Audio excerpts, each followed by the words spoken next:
Hello, ladies and gentlemen, boys and girls, college football fans across the nation and around the world. This is Tim May with the Tim May Show.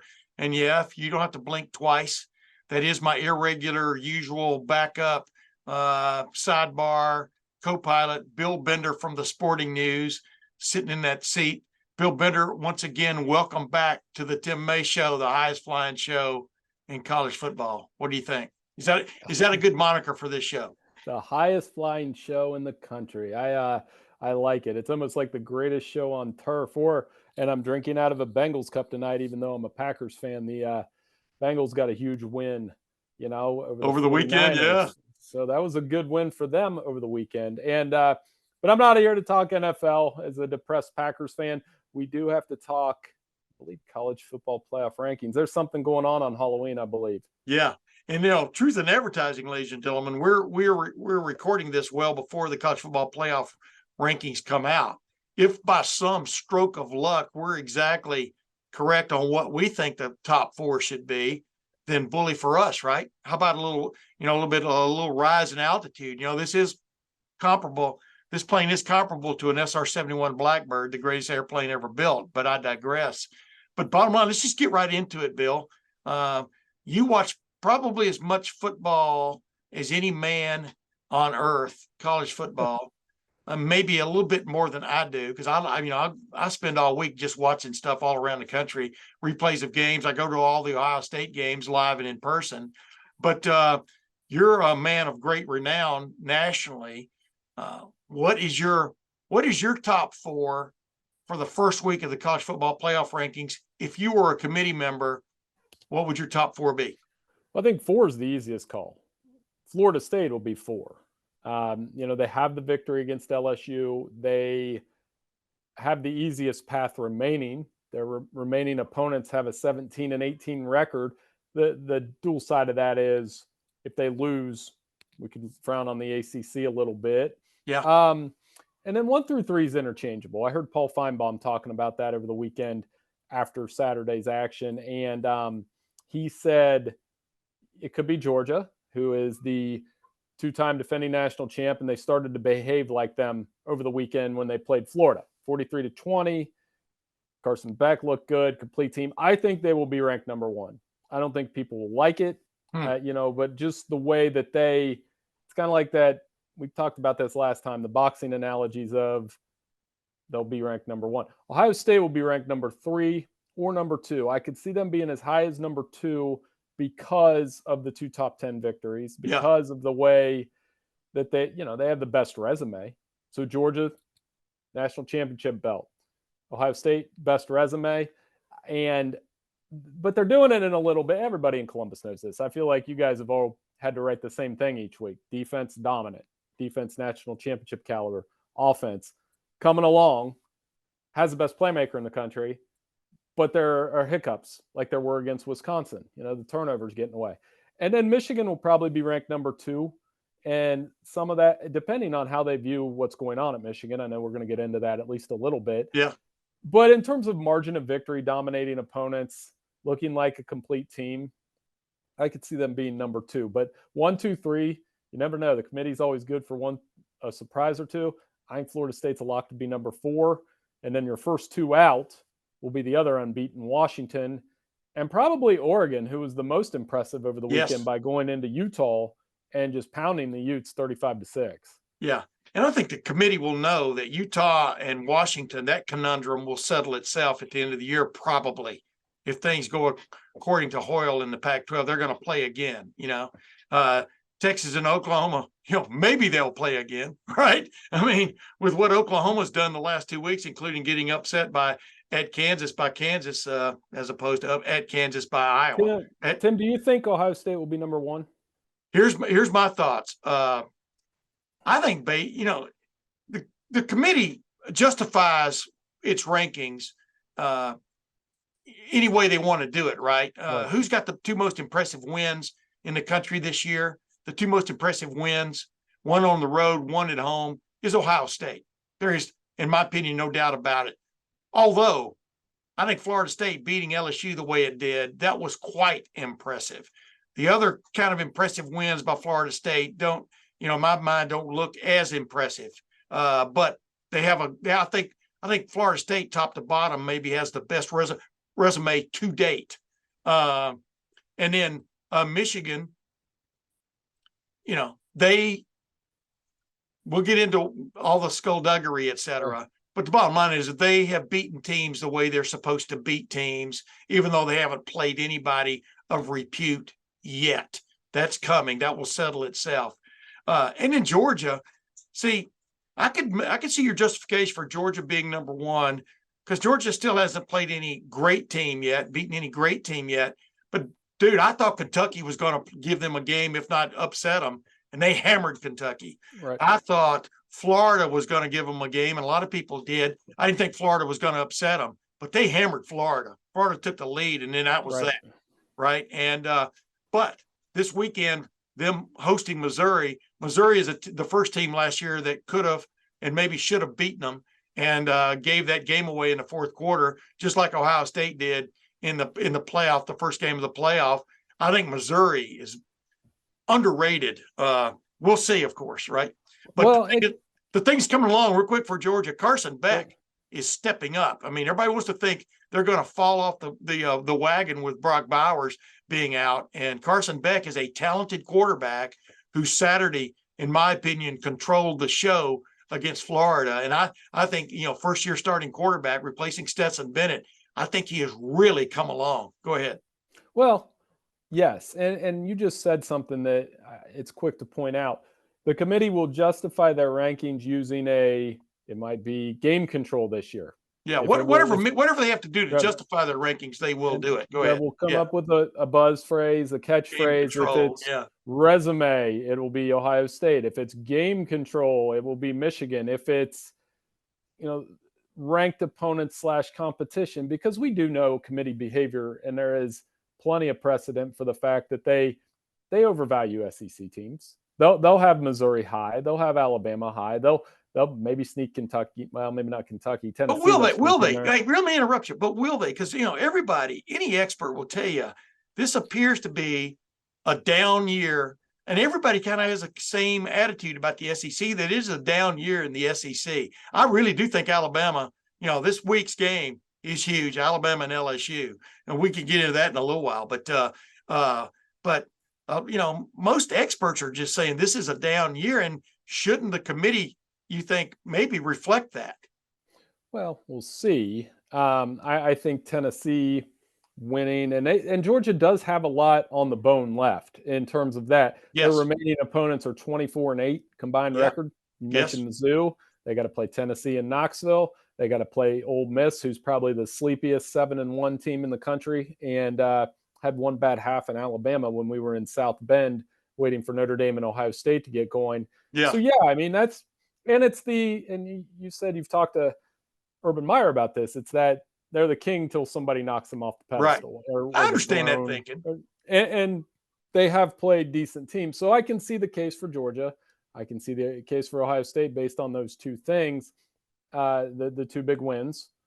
And I can see the case for Michigan based on their game log looks like something out of the 80s where they're beating teams 45-0 and 49-7. And now what they do with the last 2 weeks of the sign stealing things, I've been quick to tell people this.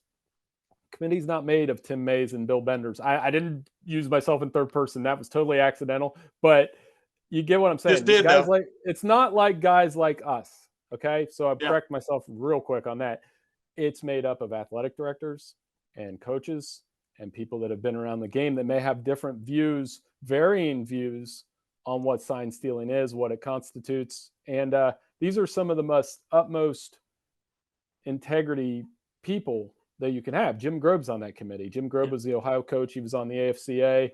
I was down at OU when he was down there. If there's a motto of well-behaved, do it the right way coach, it's Jim Grobe. And there's guys like that on the committee. So that's something to keep in mind. Yeah, I agree with you.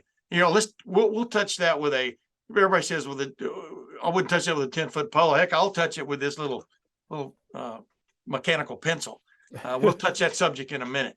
But I did want to ask you this before moving on. By the way, I don't know if I said this earlier, but I got Josh Perry coming on from the NBC, who's, former Buckeye, cut his teeth in the Big Ten Network, et cetera, who's coming on, and he's going to have his own opinions. He was at the game Saturday night, this past Saturday night at Wisconsin when Ohio State, kind of like Wisconsin came up, tied the game, and then Ohio State wins 24-10.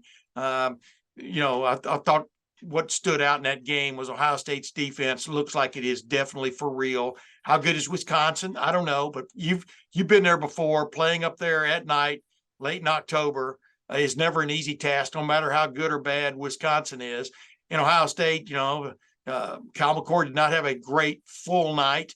He had great spurts in that night. Ohio State's quarterback, but you mentioned a while ago, Ohio State has maybe the best playmaker in college football. I think they've got two of the better playmakers in college football with Travion Henderson back, because, man, does he add zip to that offense. And finally, they kept banging at the door with the running game until it cracked open and he blasted through it. So that's good news for Ohio State headed into this stretch run that starts on Saturday at Rutgers, another team that's only got 2 losses, and people poo-poo Rutgers, but Greg Schiano is in the process of doing what he did in his first tenure there, of making it a credible, contending program. I think you might agree with me on that to a certain extent, don't you?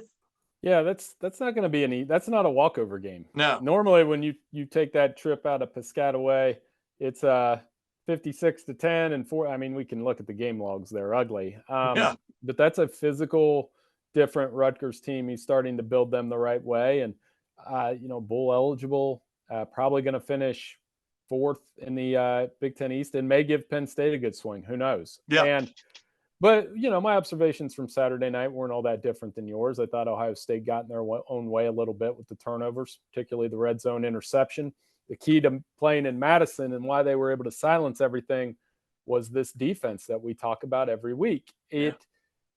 Wisconsin they get a turnover, they immediately come up with a fumble. Wisconsin gets that punt return. It took me back to the last time they were at Wisconsin and Gilreath ran the opening kickback. If you let that Wisconsin crowd get into the game, you can run into problems no matter who they have on the field. And they didn't let them do that. Their defense at the end of the half, you don't give up a touchdown. That was huge. Yeah. And Tommy Eichenberg, man. Wow. Go ahead. They on the shovel pass, what a play on the tackle. They make you work for everything. They don't give up the big plays. It's been huge.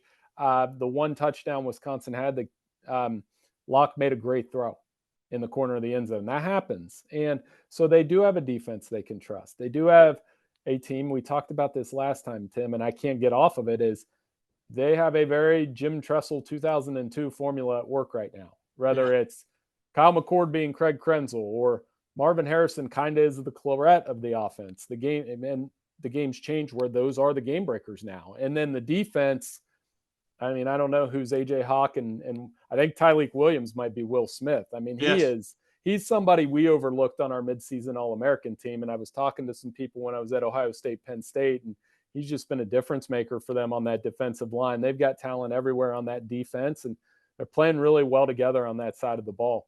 Yeah. Oh, absolutely. I mean, JT Tuimoloau never quits. He got banged up there at in that goal line stand, and look for a minute there, it looked kind of serious. I don't know if it was a hip pointer or he pulled a muscle in his hip area, basically collided with Jack Sawyer on one of the stops, and basically got up and was determined to trot off the field, which he did. And then at halftime, he trotted off the field, then came back and played the entire second half. So the cast of characters they've got on that defense, in my opinion, you see a bunch of guys that played, most of them played together a year ago, and it shows, right? And the only scary thing really was Lathan Ransom late in that game limped off, and it was taken to the locker room by cart, and there was no update given on his condition. It was unspecified, but I've gotten mixed signals on how serious a situation could be, a lower leg kind of thing. I think we'll learn more as this week goes on, but that could be a blow because Lathan Ransom has been playing a cut above in one of those safety spots. You agree, right? Number 8.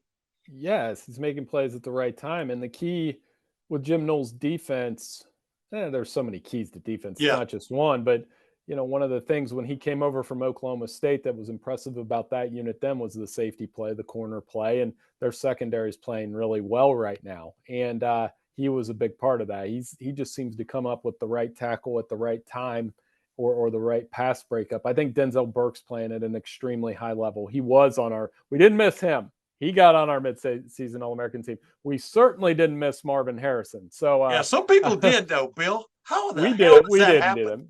How does that happen? Huh? Because I run our All-American team, it was a pretty short conversation on Marvin. Yeah. I just said we're putting him in, and it was some tough decisions with the other receivers. But Let me interject. He's got 4 straight games now of over 100 yards receiving. He is on a run that's basically never been seen before at Ohio State. Go ahead now. Yeah, he's the best receiver they've ever had. Yeah. And it's so wild to say that so quickly when you think of all the way back to Boston and Galloway and, this run of first rounders. He's the best receiver that I've ever seen. I couch it this way. Everybody you can name on that list is different in the way they went about the game. He is on that list, to say, now if it was a draft, who would you take first? I would still be hard pressed not to draft Chris Carter, who's in my opinion, the best receiver I've ever seen in terms of just purely catching the ball and the guile and everything that he played the game with as a receiver. But Marvin Harrison Jr. is right there with him, man. And forget about, the catches, just the guile he shows, the body awareness, another one of those toe taps, the other night for his second touchdown, was just an amazing catch and body control. I mean, I've never seen a guy like this play at Ohio State. And, everybody was different, right? You agree with that? Because you've watched these guys. Well, I mean, for me, and I remember Chris Carter, the NFL player, and obviously awesome. I mean, David Boston was probably the first one where I was like, he's different than anything I've seen. Yeah. Because he looked Big. Like the Incredible Hulk, and he was fast and could run. And then Joey Galloway and the career he had. And Terry Glenn was the one that if you were out on the playground, you make some of those diving catches. He was that guy. And then this run of receivers they've had is pretty, because these guys are making plays on Sundays. Yeah. Garrett Wilson is a difference maker now. And I think the craziest part about Marvin Harrison to me is, they brought up his dad during the telecast, and his dad saying, he had notes and being his critic and all these things. And I'm like, it's so wild to think, I think he will be better than his dad in the NFL. And his dad was amazing, catching all those touchdowns from Peyton Manning and doing it in business because he's taller. He's taller, bigger, and I think he's faster, or at least as fast. I mean, you got to credit his mom with some of this, right?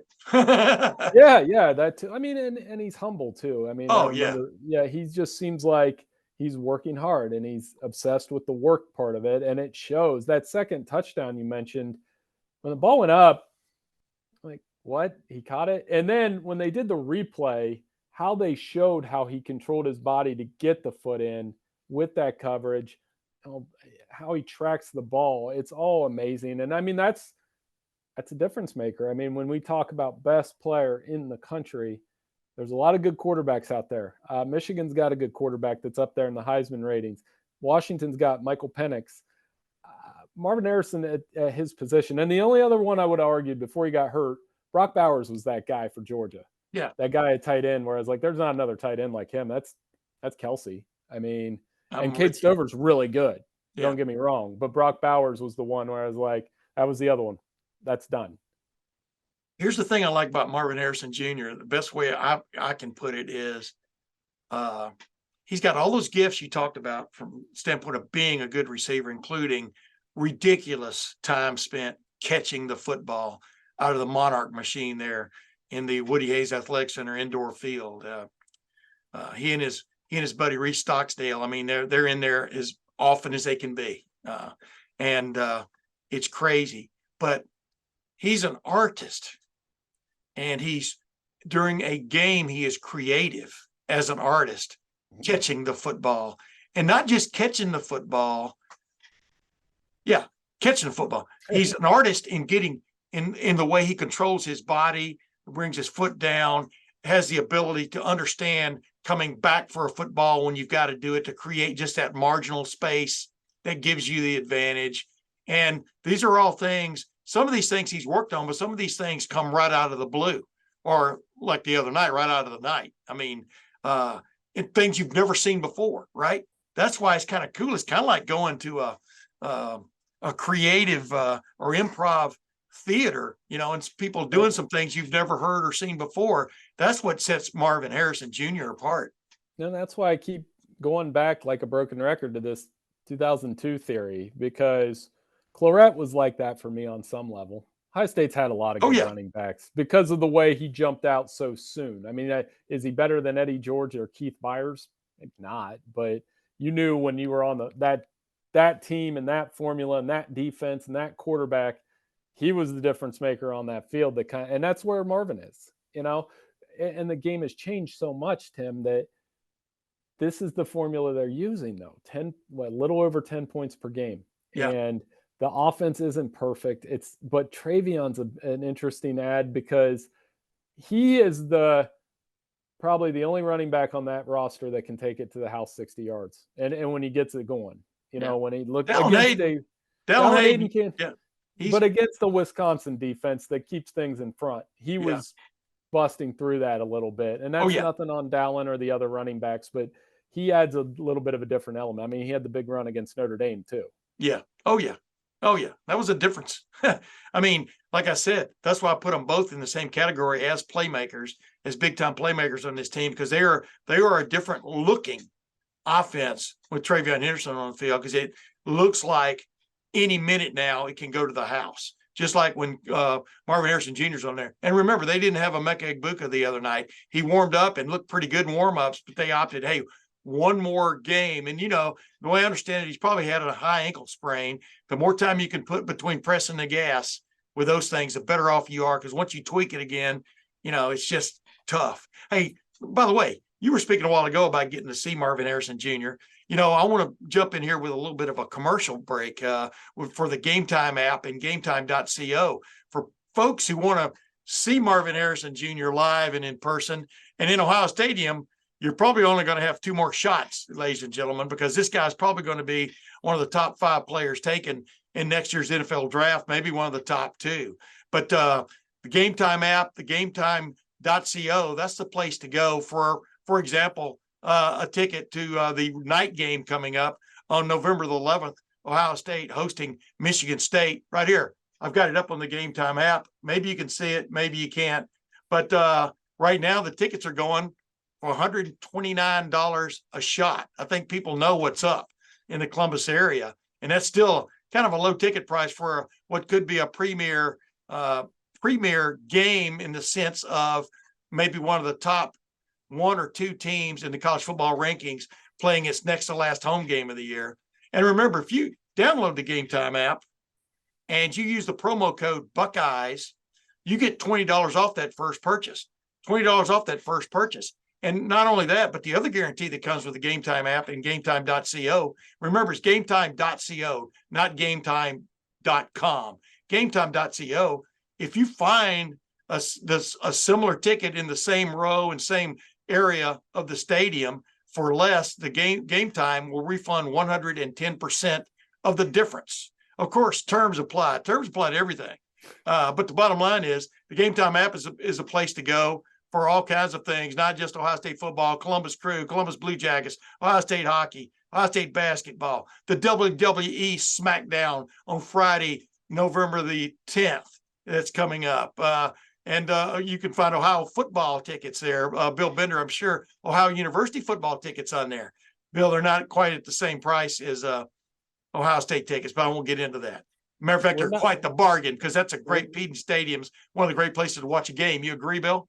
We're not talking about last weekend's game at all. They lost to the Miami Redhawks. That was not fun. That was not a good day. And they were 7-point favorites. So, but yes, Peden Stadium's a great place to see a football game. But anyway, if you want to get advanced tickets planning ahead, these are great for if you put it off. But also the U.S. Figure Skating Championships are coming to Nationwide Arena, basically January 23rd, 24th.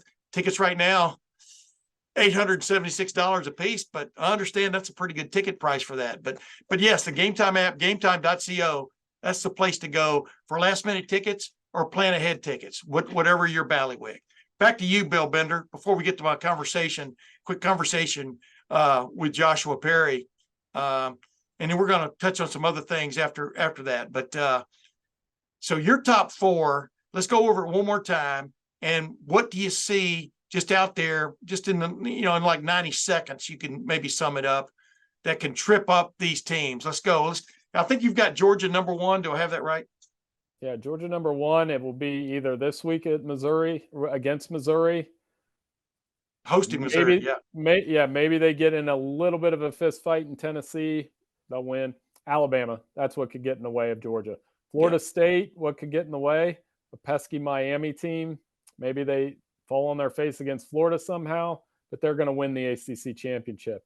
I think we know the answer with Ohio State and Michigan, though Michigan has a second thing that could get in the way, and it's they have three things that can get in the way.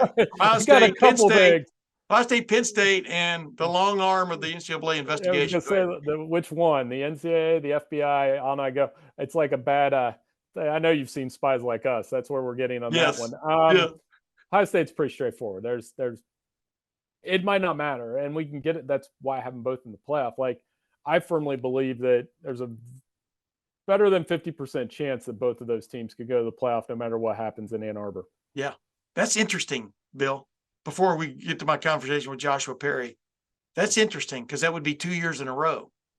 And, the team in the Southeastern Conference that's laying in the weeds right now, and it, is LSU, because LSU is extremely talented on the offensive side of the ball. If they ever get their act together, and of course they're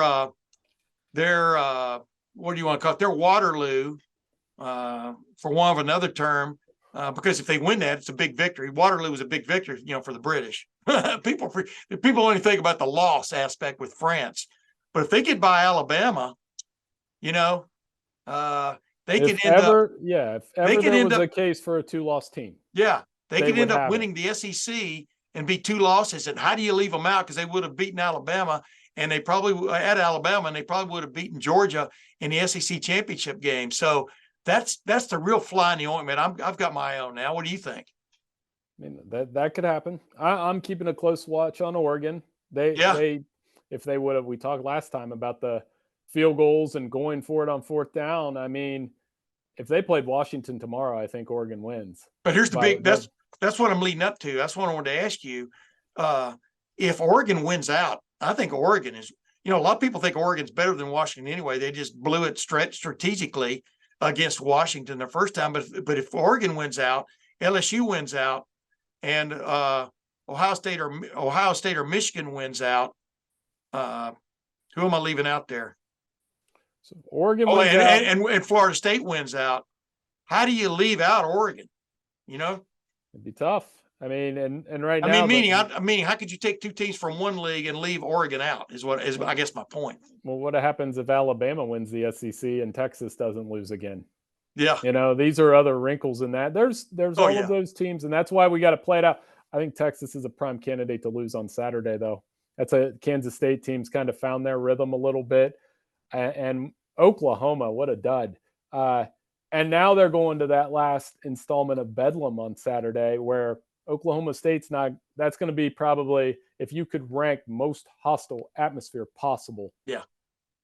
That's what Oklahoma's walking into on Saturday. Yeah. It'll be interesting to see. We're going to come back and talk real quickly. It'll be interesting to see what kind of atmosphere Ohio State walks into the last weekend of November at Michigan too. But we're going to talk about that briefly. But let's get to my conversation. Let's see what Joshua Perry had to say about a few of these things and a few other subjects got brought up with him. Here's my conversation with Joshua Perry. Oh my goodness, it's been a long time. Maybe it's only been a month or two, but it's been a long time to me. Joshua Perry of NBC. Welcome back to the Tim May Show, my man. Yeah, it feels like it's been a long time because a lot of things have happened, Tim. Yeah, a lot of as Earl Bruce used to say, a lot of water's gone under the dam. But dude, number one, it was great to sort of see you on Saturday night at Wisconsin. Before we get into some other things, I just wanted to ask you your general feel for this Ohio State football team now, 8-0. You watched them perform at Wisconsin. That was where they had you guys set up. I thought that was probably a bitterly cold place to be with that little bit of wind going through there, just enhancing the 30-degree temperatures. But what was your take on the temperature of the Ohio State football team coming out of that wind in what you know is a always tough place to play? I've been satisfied this year. Obviously, plenty of things to work on. I think a lot of people are looking at the quarterback. Kyle McCord is one of the places to improve, and he certainly has to get better. I have a belief that as long as he doesn't turn the football over, which he did a few times in that game against Wisconsin, they're going to have a shot, right? Like, I think there's enough skill around him. Travion Henderson being back. I mean, people were complaining about the run game, and I was trying to tell him, I said, this offensive line is getting better. It's not as bad as people think. You need that difference maker toting the rock. And once he gets back, it's, 200 yards of total offense for him, like big day. Marvin Harrison Jr. And I think they've been kind of forcing him to rock a little bit, but he's a guy that you need to get a bunch of touches anyway.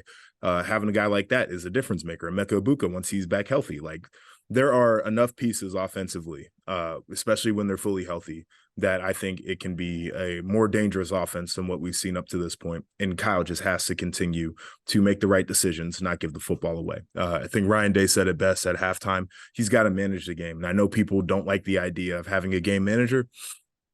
It's where you're at this year, and I think it's good enough.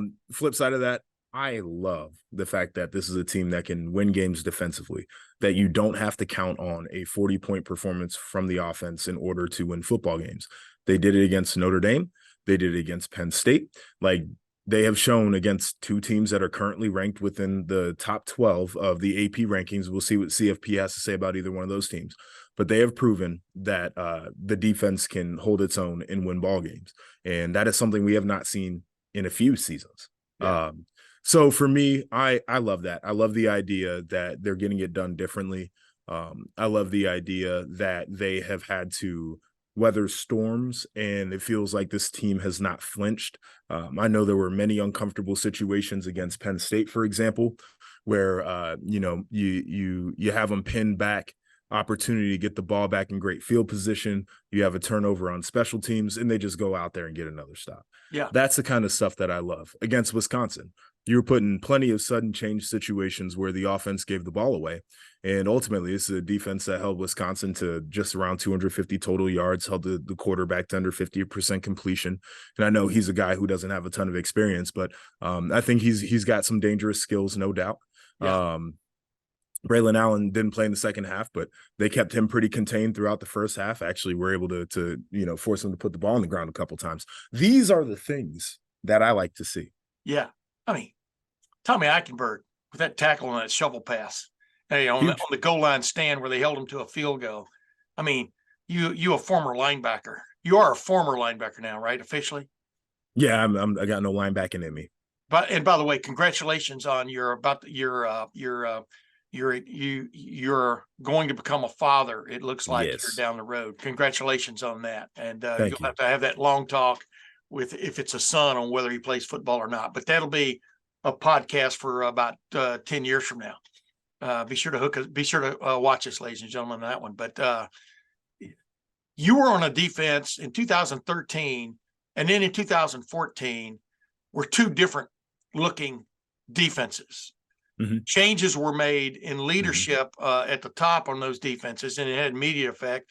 With Jim Knowles, it's a 2-year effect, but it has come on. What changes for a defense, Joshua? At least from what you've seen, what just stands out about this defense more than anything else? Knowledge and confidence. 23. Knowledge and confidence. I think that they know what they're doing much better than they did a year ago, and that mostly, to me, comes from adjustments in the front. And so I'm talking about the defensive line and the linebackers. And then in the secondary, I think those guys feel much more comfortable with the way that they're asked to play at times, which is, with their tail out, basically exposed and can get a spanking if they're not, doing what they need to do. So I think that it's a combination of knowing what they're doing, but also feeling confident in their ability to execute it.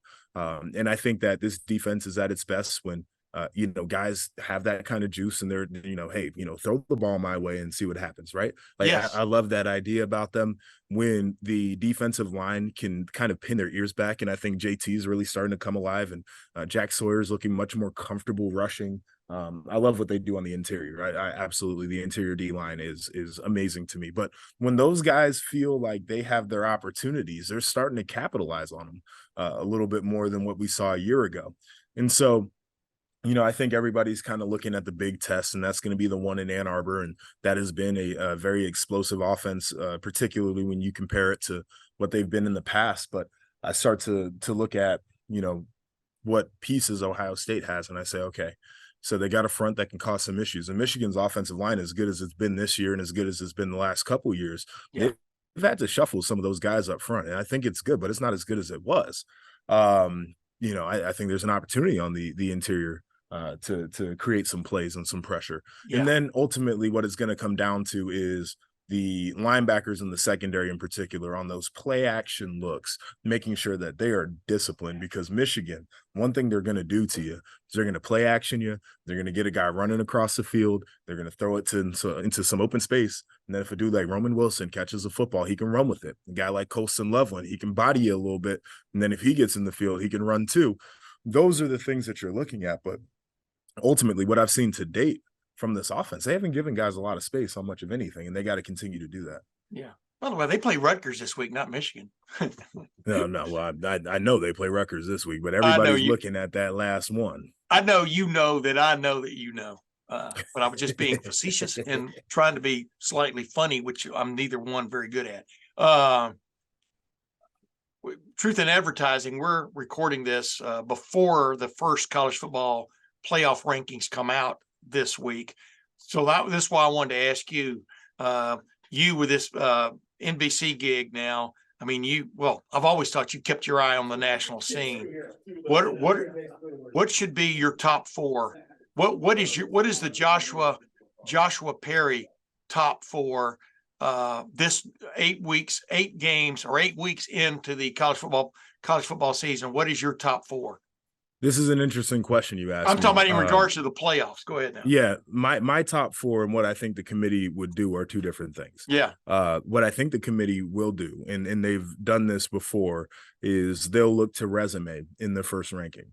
And so I think Ohio State has made the case, because of the two top 12 AP wins that they have, that they could be the number one team coming into this, undefeated. Again, they've got the wins. It's a different formula for winning, but it's a proven formula of playing great defense and, moving the ball enough. So I think that could be the case. In that same vein, I think that you could be looking at Florida State as the number 2 team. And I know that they had a close call with BC and another one with Clemson, who's not a great team. But at the time, what they did against Duke, that iteration of Duke, I feel like opened people's eyes, certainly. And then LSU, who has a couple losses on their resume, but certainly one of the best offenses in the country, they would look at that as a resume booster. Then I start to believe that we get into the eye test a little bit more. Yeah. And that's where you get the Michigan in there at 3 and Georgia potentially in there at 4. And then I think you get the Washington, Oregon 5, 6. And what I'm looking out for is really 2 things. Is number one, these first couple of rankings is where they put Michigan and Georgia, because it'll tell you where they really value eye tests. What they're thinking is. Yeah. Yes. And then number 2 is the Washington, Oregon thing.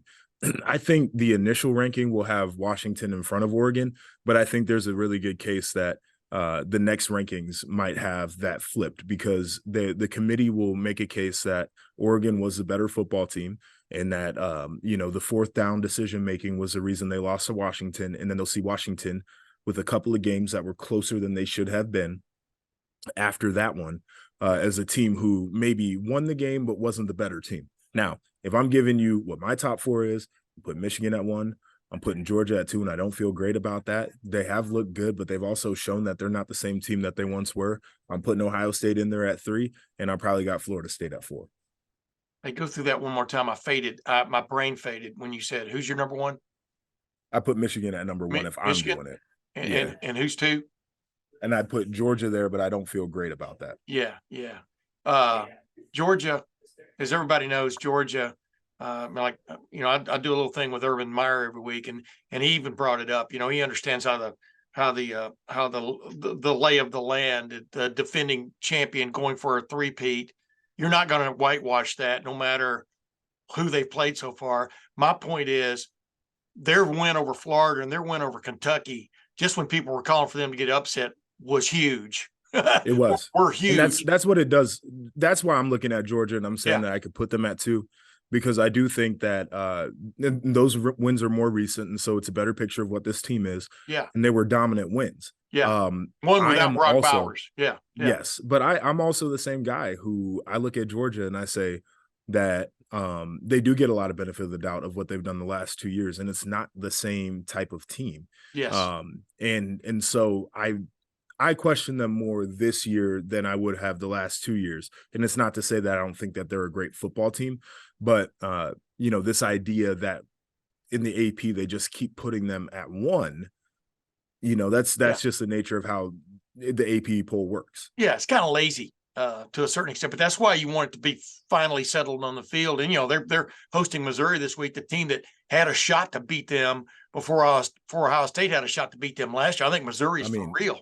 So look out, Missouri. They got Ole Miss as well, and that's not going to be a walk in the park by any stretch of the imagination. Quinshad Judkins, the running back, has come alive the last few weeks. It's been a potent offense. I think they're playing better on defense. Yeah.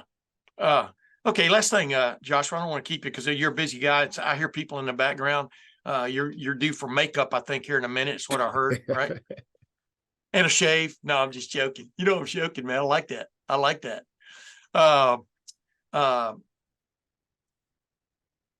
Just your take on the Michigan situation. What should happen? What do you think's going to happen? I guess main thing is, what do you believe? There have been enough, it looks like, credible facts thrown out there by credible reporters who I admire, who've thrown some things out there. Do you think this thing gets resolved this season from a standpoint of, is there a penalty going to be involved, et cetera? What is just your general take on it? Yeah, so here are my thoughts. Is Connor Stallions, the low-level staffer who kind of orchestrated this whole sign-stealing, cheating ring, he was out of line, right? Like, I think it's easy to say that, what he did. Certainly people are like, oh, he's playing in gray areas. I don't think there's a lot of gray about what was going on. I think it's pretty clear that you cannot scout people, future opponents in person. And that's something that they did. The use of electronic devices, and I know that people are like, oh, but that's for the playing field in the enclosure. And I'm like, yeah, but if you go back to the scouting of opponents, then it feels like it would fall into that as much as anything else too. Yeah. About trying to get these signs. We know that was bad. We also saw what his involvement was on game day and his access to coordinators and the head coach. Seeing that does not necessarily indicate that they knew how he got the information that he had, because the information he had, the signs, this is not something that is illegal to possess. People try to do this all the time. They do it through more conventional legal means, which is watching the all 22 copy or watching the television copy and getting it from there, which, there were a number of shots that we had on NBC this weekend of Phil Longo signaling in plays, right? This is something that you can get. And so everybody who's like, oh, what he was doing on game day is a smoking gun, I have to disagree with that. I think that we're extrapolating, and maybe it makes sense. And I don't fault anybody for saying that makes sense, but to say that we know for a fact, that's just untrue at this point. Yeah. Now, what I think they need to do is you have to punish the bad behavior, right? And I think you lose credibility in the sport if you allow cheating like that to go on and there is no punishment. I think the issue that we're going to run into is the NCAA in all of its bureaucracy moves slowly. And the Big Ten Conference has an opportunity to make a move, but they would prefer not to without all the information present. And the issue there is that the Big Ten Conference does not have an investigation arm. They do not conduct investigations. They rely on information from the NCAA to be passed to them before they can filter it and make a decision. So if you're Tony Petitti, and you're sitting back and you have a bunch of, university presidents and athletic directors looking at you and saying, why haven't we done anything? Your answer would be, Well, we don't have a precedent for something like this. We've never seen it before. And quite frankly, we don't have the faculties to investigate this thing ourselves. And so put yourself in Michigan's shoes. Would you want for us to make a decision without having all the information we need to make a decision? No, you wouldn't. So we're not going to do that. Oh, by the way, why would we hamstring one of our most prominent brands and a potential college football playoff contender without having all of that information present? All of that to say that my personal belief is what happened there was fully out of line. It is a blatant flouting of the rules that needs to be punished. The question is when that would happen and how that would happen. The NCAA does not have a precedent. The Big Ten Conference does not have a precedent, and these things end up moving slowly. So unless Michigan decides that they want to be the entity that makes a move on a head coach or potential punishment, whatever the case is, which after all the things I laid out to you, why would you do this? It seems like this is a, February Michigan problem and not an October, November Michigan problem in all reality, because of how slowly these things move. I don't think anybody is going to have a clear answer on this before the college football season's over. And I think it's a shame that that's the spot that we're going to be in. And I think that it discredits some of what's gone on. And I know Michigan fans will hate to hear this, but nationally, a lot of people are going to be looking at this season and the previous 2 seasons with a little star next to them because of what went on there. And I think that's really unfair for a lot of players who had really no involvement in this, and they were just out there balling, right? Like, they're going to have to listen to people relitigate their legacies, which I hate for them, but it's a situation they put themselves in as well. And so I expect nothing anytime soon. And that's that. Well, here's the thing real quick before you go, you investigate, you walk into Michigan, go, hey, look, this is what's been reported, pretty in-depth reporting on this of information that's been gathered. You should be able to rectify this. See, in my opinion, in one day, from the standpoint of, basically presenting them with the facts. Now you present us with any kind of reason why this didn't happen, or you fall on your sword and say, yeah, this happened. We broke this NCAA rule of live scouting of games, pre-scouting. Who are you of saying opponents should go in there and do this? No, I'm just saying the NCAA should just walk in there and, in essence, give them one day to. I mean, they've already been there. But they got to give them 90 days. That's the issue in all this. They painted themselves into a corner. It's either I'm with you. Yeah. I'm with you on that. Like, I think that there should be some mechanism in their bylaws that triggers to say we get something like this, which is like, we need to handle this yesterday. We should be able to say that there's not a notice of allegations that we have to send, and then we have to give 90 days for a response from the university. Like, that to me is part of the bigger issue here is, by their own rules, this thing ain't going to happen quickly. Right. I know, but it bothers you because to me, this is almost like a targeting call on the field. Now go back and review it. I mean, bottom line, is there a record, in the bottom, I promised I'd get you out of here quick, but no, it's all good. The problem with me, and Bill Bender and I are talking about this too. The problem with me is it either did or didn't happen. It either was or wasn't financed. It does break the rule. And even if you've done it, even if you do it by surrogate, which is what it appears they did with surrogates going in and doing it, but getting apparently at least one guy's come forward and said he got paid for it. We'll see where it goes. I mean, there's enough there for the Big Ten as a group, and I'm talking about the athletic directors, to have a meeting called by Tony Petitti and go, hey, what should be the penalty here? We all know, we all see what happened. Why can't you? That's my problem with how slowly this doesn't have to move. I agree. If everybody is a bona fide, in good standing member, you should step up when your number has been called or found out. You shouldn't lawyer up. You should step up and go, yes, this happened. We, accept our penalty, blah, blah, blah, and move on. But you let this fester, I'm not disagreeing with anything that you're saying. And the way that I like to think about these things is what impact does this have into the future? How do we spin this forward? So if I am part of the NCAA, right, I think that we need to have a special provision for situations like this, where it's like, I don't know if I can. I was getting ready to say some bad words that I No, cannot don't, say, don't. Yeah. but it's screw whatever's going on and Yeah, there what you our go. typical protocol is, and we get to move fast on this because we need a resolution quickly. I look at the Big Ten Conference and all of the wonderful things that they have done historically.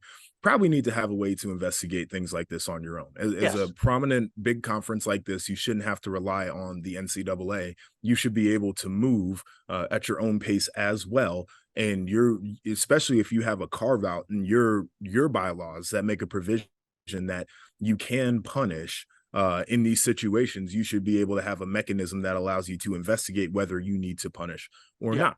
So Yeah. those are two things that come of this. I think the third thing, which is coming, is the in-helmet communication or wearable technology, so we don't have to necessarily worry about people's signs getting stolen.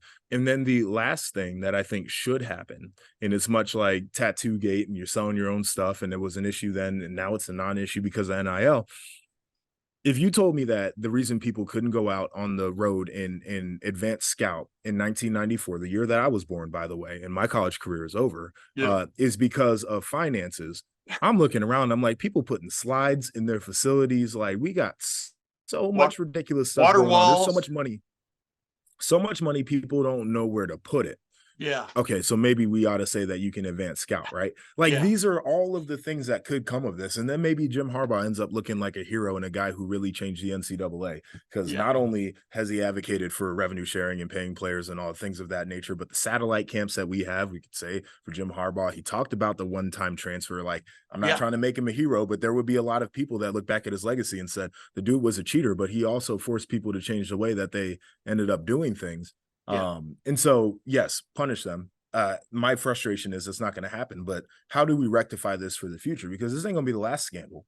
Yeah. It's certainly not the first scandal we've ever seen, but we need to be able to handle these things in a timely fashion. Like this happening during the season, all of these things being revealed to us right now is a problem if we cannot fix it right now. Yeah.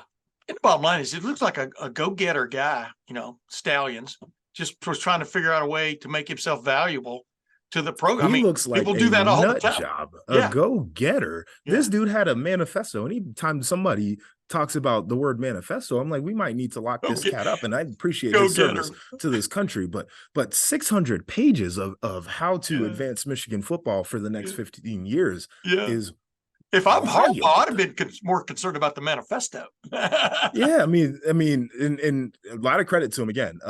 Volunteering for that program for as many years as he did too. Like volunteering's tough. Like we gotta, I like making more money. It's just like he definitely was a guy who loves that program and that university, and more power to him, no doubt. But like over the line. Yeah, I mean and Michigan suspended him with pay. I don't know where that stands right now as we record this, but obviously they suspended him with pay, meaning you're being investigated. So there's already been a little bit of a penalty there by them against him. And like I said, before we go, Joshua, the thing about it is it's a scheme that broke a rule, but then it was also in some form or fashion, and he is a full-time employee of them that was financed. Okay. Right. In whatever this weird fashion, Venmo, et cetera, payment. I mean, it's almost like they weren't trying to hide. You know what I mean? It was like well, let's have that conversation real quick. For any of you who use Venmo, there is an option to make your profile private. Yeah. I don't know why anybody has a public Venmo.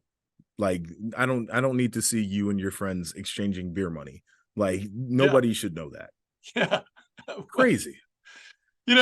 That's anyway, as Bruce Feldman said, it ought to get penalized because of the almost stupidity involved in some form of it. But it is what it is. Hey, appreciate it, man. What are you doing real quick? Are you enjoying your gig with NBC? Has it been a blast? Obviously, you're doing a hell of a job on there. And of course, as you found out, the higher you rise in this business, the more that you're going to have critics out there and stuff. How are you dealing with that? But are you enjoying your gig? I'm loving it. It's been a lot of fun. Critics are critics. I feel like, there's a song lyric. It says, if you ain't got no haters, you ain't popping. And so, Yeah. I feel like I'm popping right now. Yeah, So you are popping, my friend. You are popping, especially that chin. That chin's popping. Anyway, hey, Joshua Perry, thanks once again for joining the Tim May Show, and we'll do it again, okay? all righty. Hey, Bill Benner, you've gotten to know Joshua Perry a little bit. I mean, he's one of the bright, rising stars in my opinion, in television, especially in television college football coverage. And I always like his opinions because they're well thought out. You do too, don't you? Outstanding. And when he was a player, Yeah. and he was being interviewed, he's one, like, you can peg a couple. I was like, he's going to be good on TV. And he's surpassed that expectation because he's excellent on the NBC pregame show. He's been excellent on the Big Ten Network. He's accessible. He's a nice person. He's the epitome of what you should be on the field and off the field. And that's somebody that I really enjoy listening to his analysis because he's fair. Yeah, he's fair. He knows what fair is, and just a super nice guy. I'm so happy for his success and how he's been able to rise up the ranks. And whatever the highest level of that is, he's at it, and he's doing a heck of a job. We heard what he had to say about the Michigan situation that you and I are going to talk about real quickly. And the thing about it is, I don't know how many people I've been on quite a few radio shows, et cetera, and even TV about this situation the last week and a half, 2 weeks.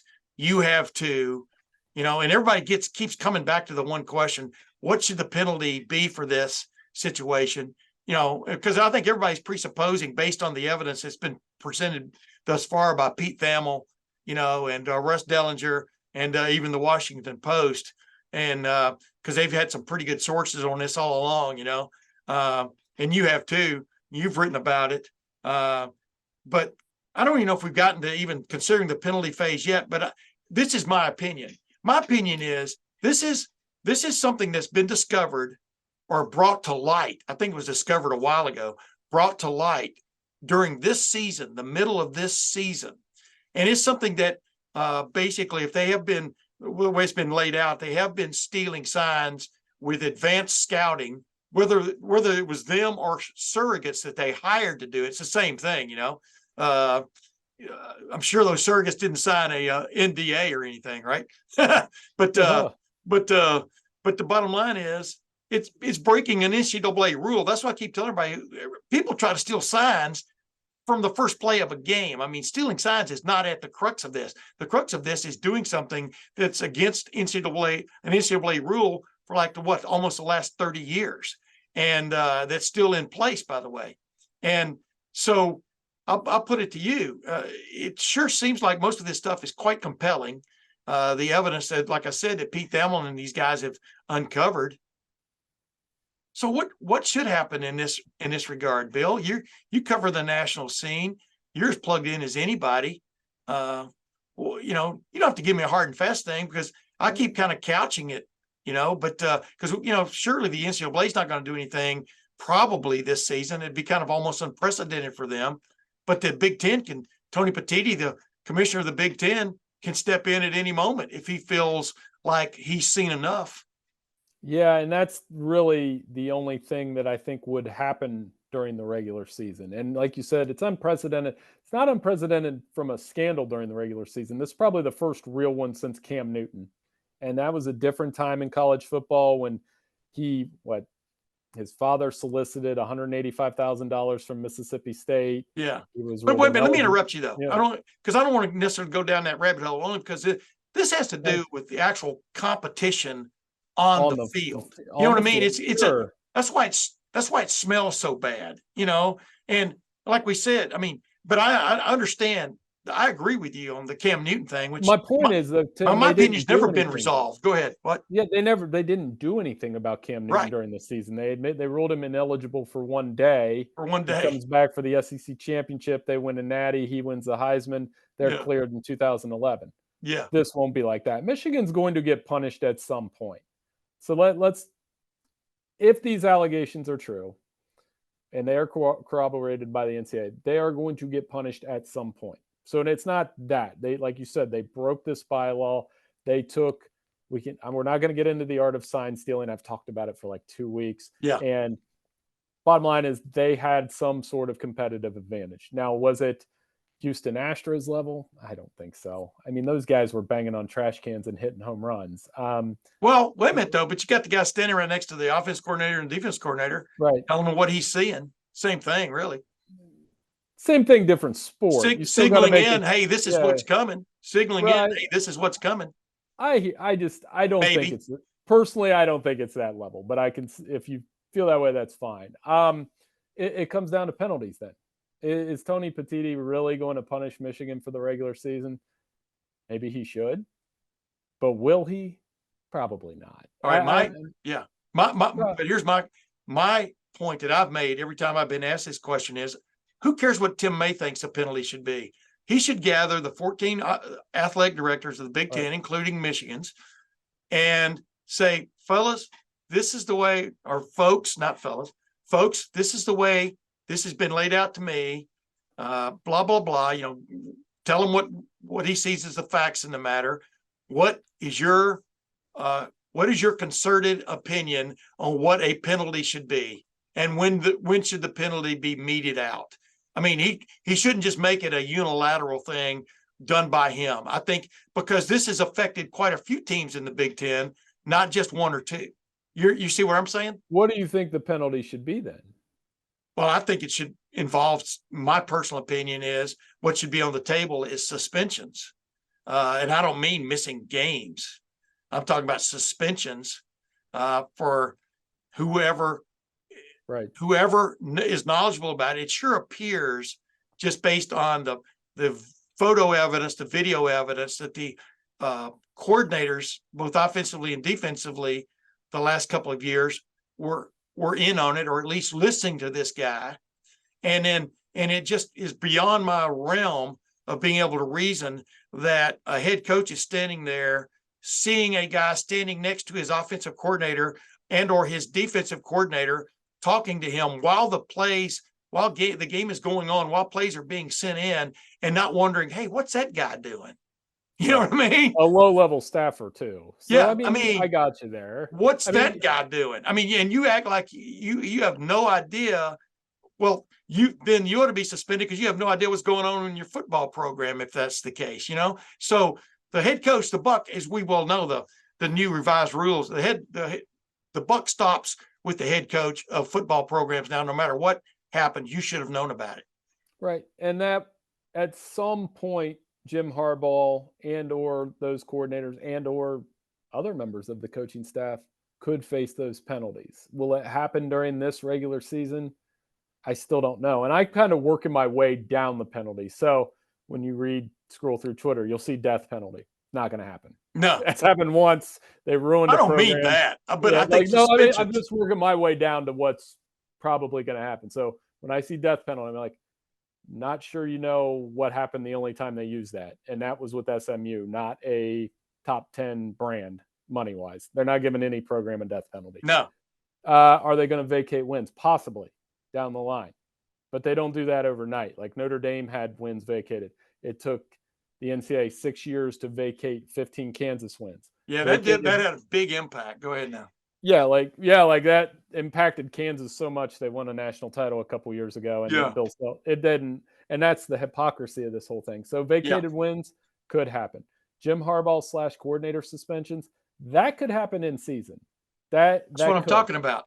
Or, and this is the cynical side of me, and I've been saying this for 2 weeks, Tim, and I don't know that they have it in them to say we're going to do that and diminish a TV gate and a game that in 4 weeks, I think 20 million people are going to watch. Boy, I'm going to tell you something. If that rules the roost, then we're all headed to hell anyway. I mean, this whole thing with all the conference expansion and everything that's going on, all for television dollars and stuff, and making yourself more pretty for television, et cetera. Then it's all going to hell. That's the cynical side of me, though, Tim. That's what I think.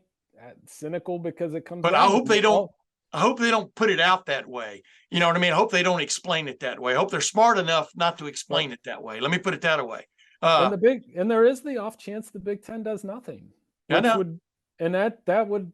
But see, that surprises me. But that's why, dude. That's why I'm saying I would like to see him, Petiti, canvass the athletic directors and let them, not presidents, the athletic directors who are close to their football coaches and their football programs, and just go, what do you think is proper here? And it not be just like one guy making it happen. You know what I mean? And because that way you don't have one villain, because everybody up in Michigan, everybody who's calling Michigan on the card about this, everybody who's doing that is considered a villain. You know what I mean? In this deal. So you don't have just one villain. You have 15 villains, 14 athletic directors, including Michigan's, and Petiti. And you come up with a, and if you decide, well, you know what, just don't do it again. Shame on you. Don't do it again. If that's what you come up with, that's what you come up with. But right, you got to do something. You can't just sit there and go, we'll deal with this in February, because that's too much to say. And I will agree with this. It's so bizarre, because this could be the number one team in the college football playoff rankings, if not this week, 2 weeks from now, if they beat Penn State. How are they not? And going into the Ohio State Michigan game, because I want to see that game. I want to see that game with everything on the line. And the way you do that is you don't take away wins and things like that, but you punish somebody and with some type of suspension. But anyway, that's my thoughts on it. And if it's Jim Harbaugh, well, and this is the other thing that I've kind of come to a conclusion of sorts, is that who does the NCAA want? Do they want Michigan, or do they want Jim Harbaugh? I think it's the latter, because they've got a backlog of cases. I don't think they want Michigan. I think they want Jim Harbaugh. If that's the guy that you suspend, fine, do it. The other option is, hey, all right, you can go to the college football playoff, but you could hit them in the wallet.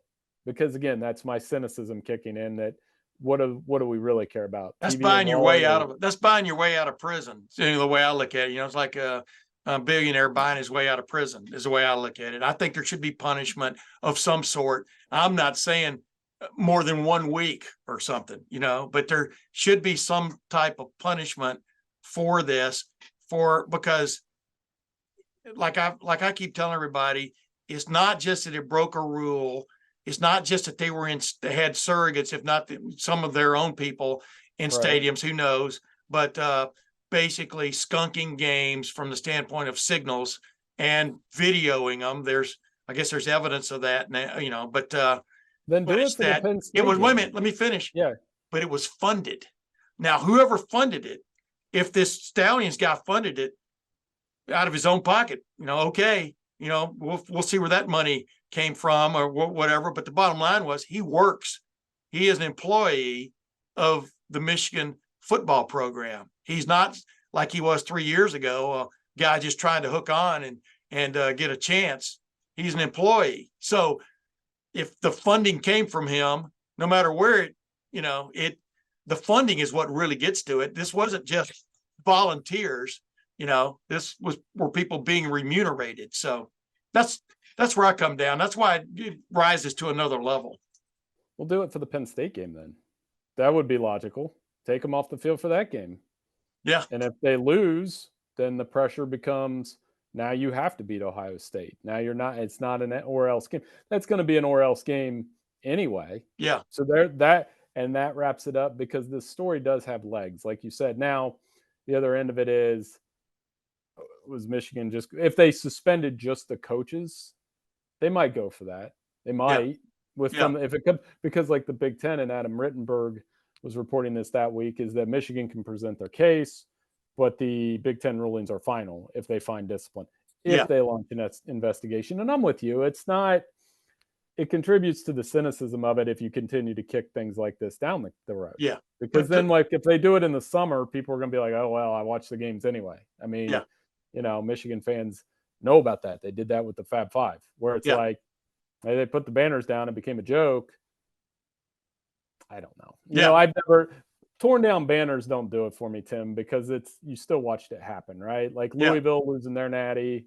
Has there been a football one taken away? Florida State won. Florida State, and they still won it. Yeah. That's what I'm saying. Vacating wins and all that kind of baloney. I have no use for that. Penalizing next year's team for this, I have no use for that, because you have a chance. This is catching somebody speeding, going 90 and a 30. And you caught, if in fact everything proves out, you've caught them going 90 and a 30.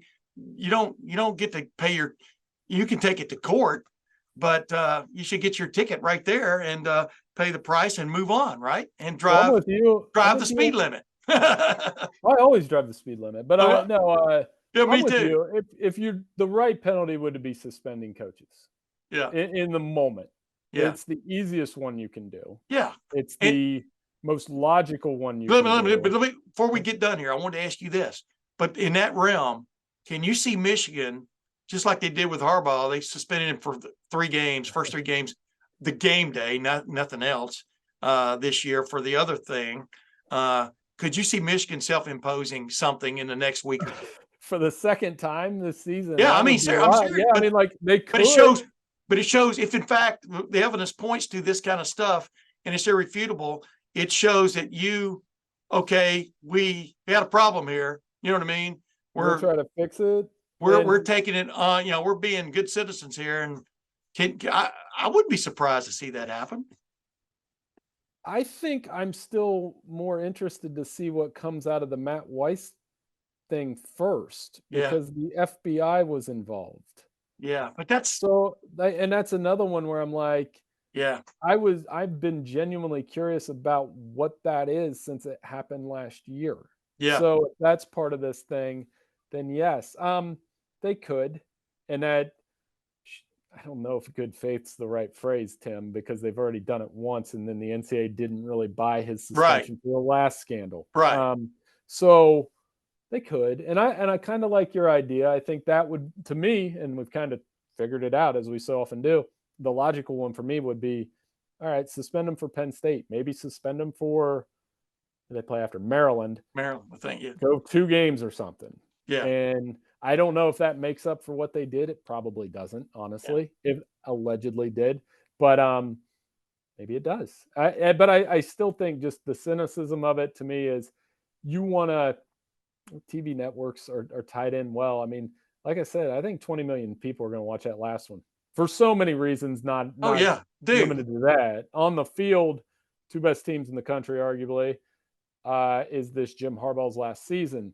Ryan Day trying to avoid losing another one. Ryan Day coaching with an edge like I've never seen this year. So, should be the most watched game of the season. When is the last time Ohio State's been an underdog in a regular season game?